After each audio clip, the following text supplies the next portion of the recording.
guys, welcome to ICRs, the channel for artists and illustrators, and today's topic would be an email or request from a potential client. Isn't it always an exciting feeling when you get an offer like this requesting for your services? It sure is, but how to make sure that you are the one who gets picked for the job? I will share with you my experience on this topic if you get contacted by self-published authors, agencies, or any other companies. There are several key points that you do need to keep in mind every single time you get contacted like this. Is number one, you're probably not the only artist or illustrator that the client has contacted. And number two, you might not get picked regardless what your skills are or what the price you're going to offer. In this video, I will also read my one of my communications with a client who became my real client. It was a book order. And while reading my answers, I will also comment on all the things important, I consider important. You have to remember that there are a lot of spams, obviously, and you will waste your time answering those, but it's still a practice, so don't disregard those efforts. And there are also customers who are not serious, and there are customers whose budget is way different from what you have suggested. It could be due to several reasons. For example, your client is from a different country. Say, I am in the United States and my price is definitely higher than some other countries, for example. Now, I suppose you would agree with me that a freelance artist, or basically any freelancer, is a jack of all trades. And besides learning our professional skills, we need to be good at so many other things. But I would say that learning marketing and sales is not a necessity, but knowing who your clients are and what types of clients are there is actually a good bonus. I will make a separate video about the clients because according to the client's type, we could really see what we need and not need to do. But the question for this video is, how can we set ourselves apart from the competitors?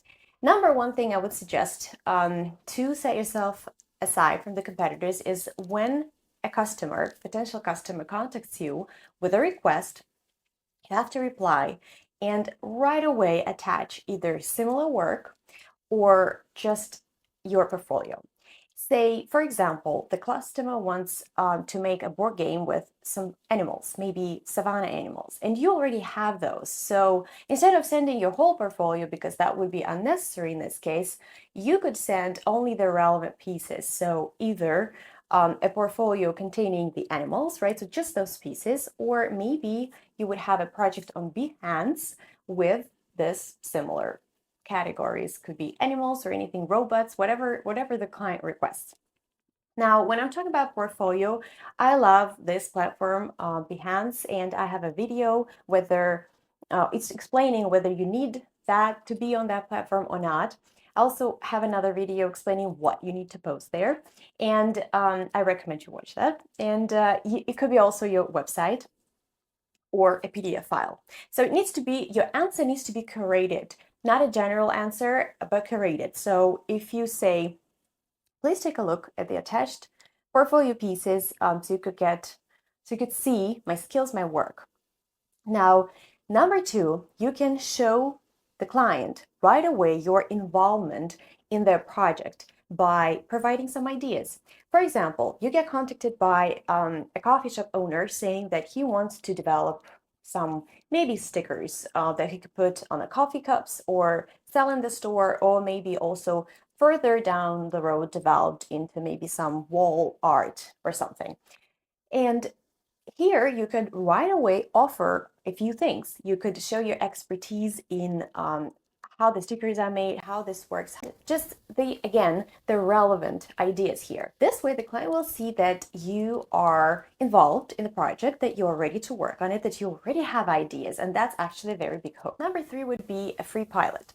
A lot of people, it might be questionable because from what I've usually read or heard, it's like you shouldn't do free pilots, but it depends. If you are a beginner illustrator, or maybe even intermediate illustrator, or even professional one, say you really, really love the project, you really want to have that in your portfolio, you're interested in that project, then I say why not?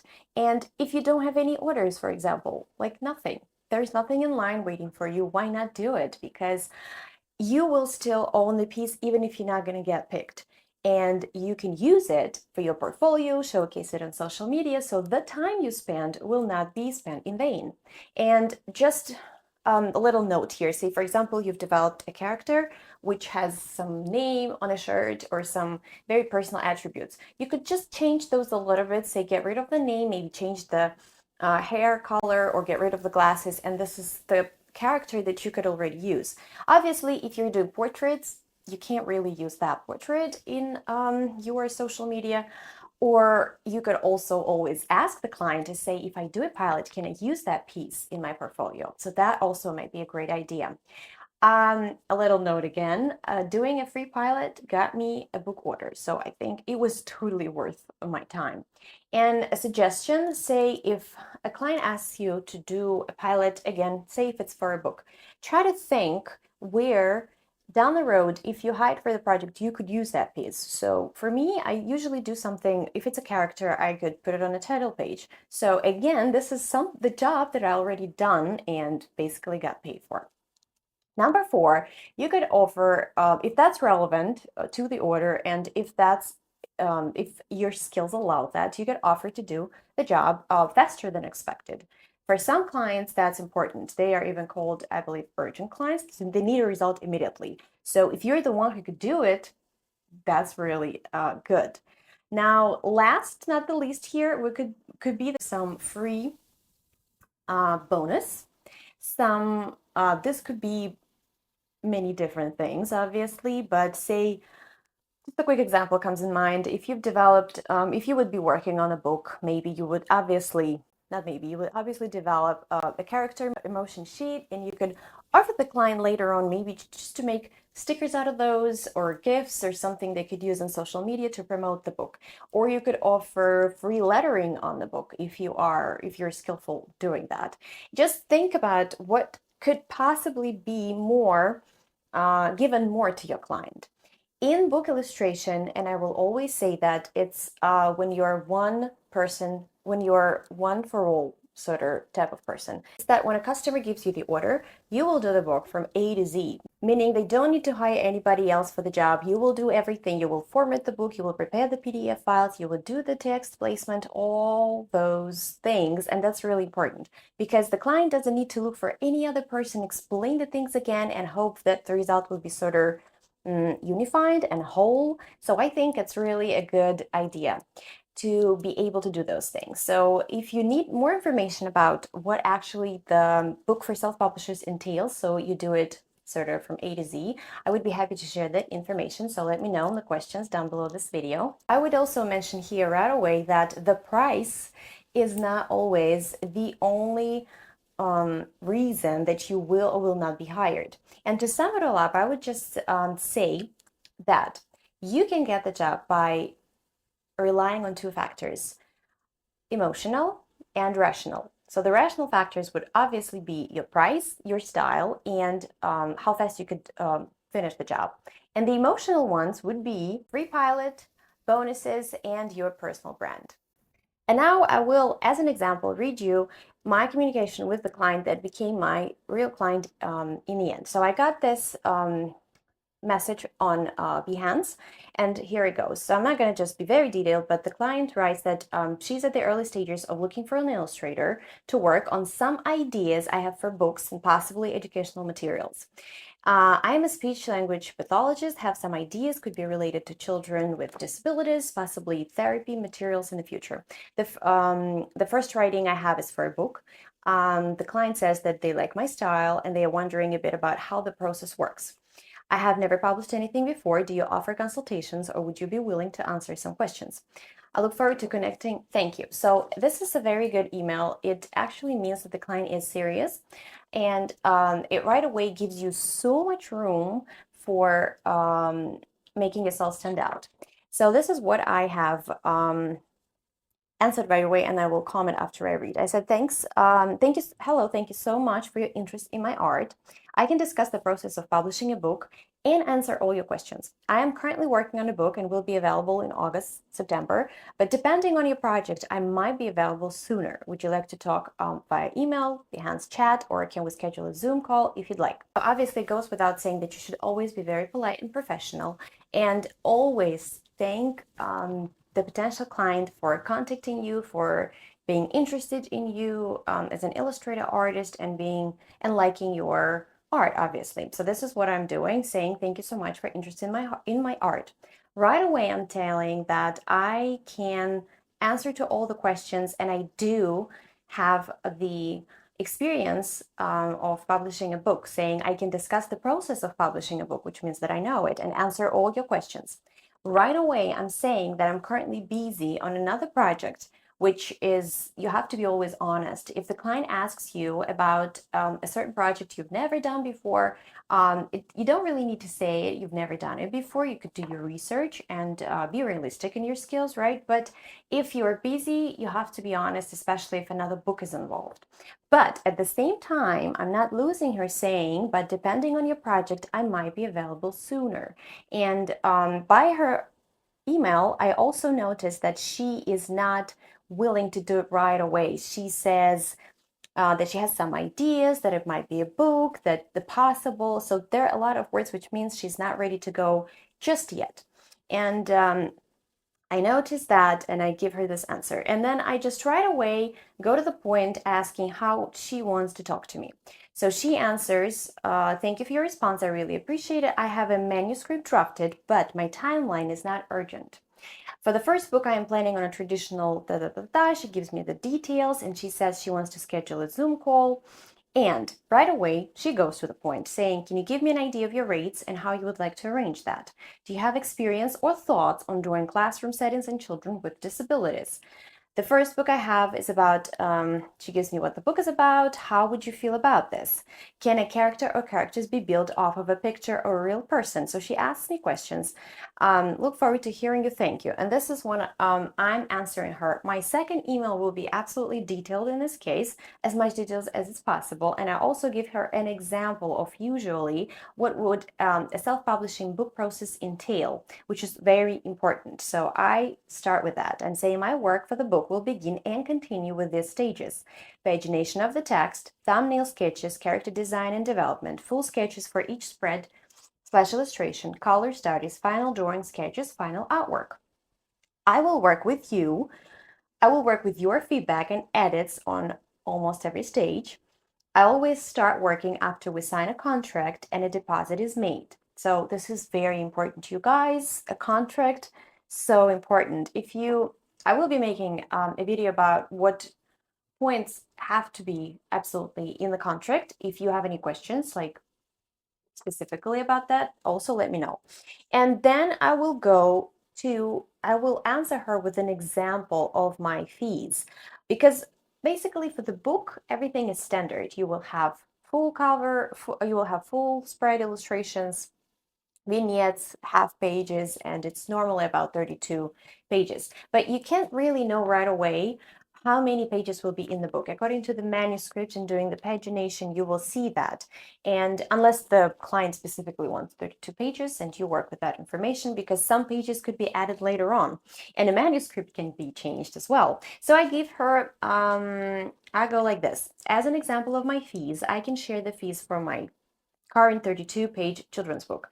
This price includes the following: illustration for 12 spreads, 24 pages. I give the price, cover design, back and front, pagination, book design, pagination and placement of the text. So I was working on English and Spanish versions at the time. Design of the elements, then preparation of all the files for printing. And then I give the type of license they want, and then I continue. Depending on your project, the fees might differ, and we can negotiate it, which is a very important word to say, negotiate it. Number two, so this is, I answered her first question. She answered me 1, 2, 3, and asked me 1, 2, 3, and I answered the same way. Number two, again, I'm being honest. I'm saying, unfortunately, I do not have experience with the topic of children with disabilities, but I can learn and research and definitely come up with ideas based on your feedback. You can guys write it down. I'm not saying it's genius or anything, but I'm being honest, which is always appreciative, but at the same time, I'm reassuring my client that I'm an illustrator and this is my professional skill to work with something I've never drawn before, right? Now, number 3, I answer her question. I can design a character resembling the photo using the main feature. I explain here hair, eye color, clothes, freckles, glasses, etc. My characters are stylized. I draw kids with big eyes, larger heads, and but she already knows that, right? Because she found me. What about projects? I hope I answered all your questions. Additionally, here I will again not advertise but show my expertise on the topic, and all these questions are or suggestions work very well with especially self-published authors, or basically anyone who will be ordering something from an illustrator for the first time. Because don't forget that some clients, they've never done it before. They don't know how that works. I mean, imagine you order any other service, even if you order somebody a service to come clean up your house.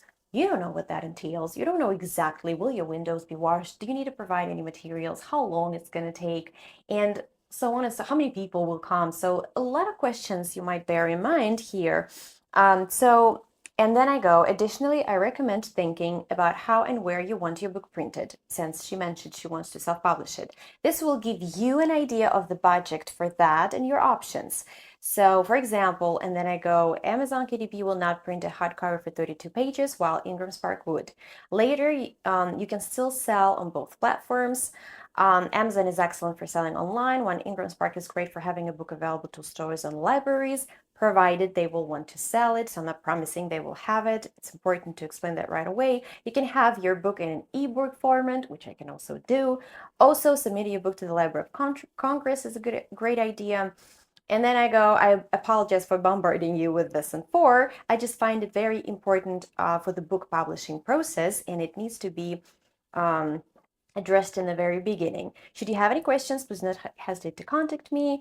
And in the end, to sort of just finish it all off, I say I can also add that we could do a sample illustration to see if you like my work. And by saying that, basically, I covered all how do you say, you cover all the corners. I covered it all. So I show that I'm experienced doing that. I show that I know what my price is. I share that what my prices will look at, and the client understands more or less which each one of those things cost, and understands that, again, we can negotiate it, and I can provide something for free. So I give that bonus, which is hard to resist. And I did that bonus. I created a main character of the book, which we later on used in a title page. Now, before you give any price, like I gave her an example, but it's very important to mention that prices will change according to her specific project. When you give a price, you need to be absolutely sure you understand the scope of work, like every single detail there, and you understand where this work will be used. Say if somebody orders a character design from you, you need to know how that character is going to be used to know what license to sell that person. For example, it could be a character for a coffee place, or it could be a character that the person is going to be selling on Amazon in potentially a lot of pieces, right? So that their license would be, the price would be a little different. And there are also clients, again, I will talk about it in the video about different types of clients who are not, who are hard, there are clients with whom it's going to be harder to get that brief that you need to work on your price. In this case, it's essential for you to explain stages to the client, ask more questions, even send references yourself. So this is the work you will have to do. Just to compare, this lady, she had it all. The only thing she couldn't do, she couldn't draw. She envisioned every single page at first, and she gave me a very clear idea of how she wants the book to look like. She even sent me references herself. And I think best, as far as I remember, these types of clients, it's called educational clients. It means they researched the whole process before even looking for an illustrator. They probably looked and read the articles like how to hire an illustrator or something. And the last thing I wanted to mention is that when you're getting that brief from a client, because not every client just gives that to you, you could even ask for a manuscript, because that would definitely help you to understand how many pages there will be. A lot of people will be reluctant to send you a manuscript right away, but you can even offer to sign an NDA agreement, which is non-disclosure agreement. You could always give the contract for a traditional 32-page book. And if there's going to be more, then you put that in the contract that any changes done, there will be additional charge. So, and then you invoice it separately. So it's not really like a final thing you will do and you won't get more.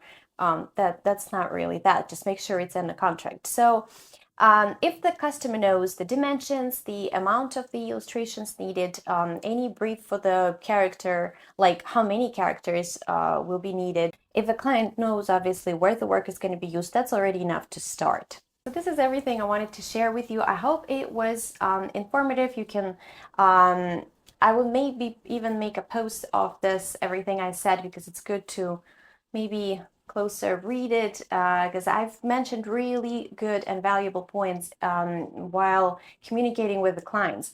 And if you have any questions, obviously let me know. I will be making 2 more videos about types of the clients and the contract, because those are like essential here too. And I wish you guys all the best. I wish you not to feel down when you don't have any orders. Just make sure that time is spent correctly by improving your skills, by making sure that you do have a portfolio and you have as many illustrations and different topics there as possible, according to the niche you're working in, and you do actually have your portfolio out there in different places. I have another video where suggesting where you could start. And yeah, just keep the work, keep doing the hard work, and I'm sure it will be paid off. And all the best, guys. Enjoy the rest of your day, morning, evening. Have a wonderful week, and I'll see you in my next video. Bye. And of course, do not forget to subscribe to the channel, because it really helps to support me in the channel. And do not forget to thumbs up this video if you liked it.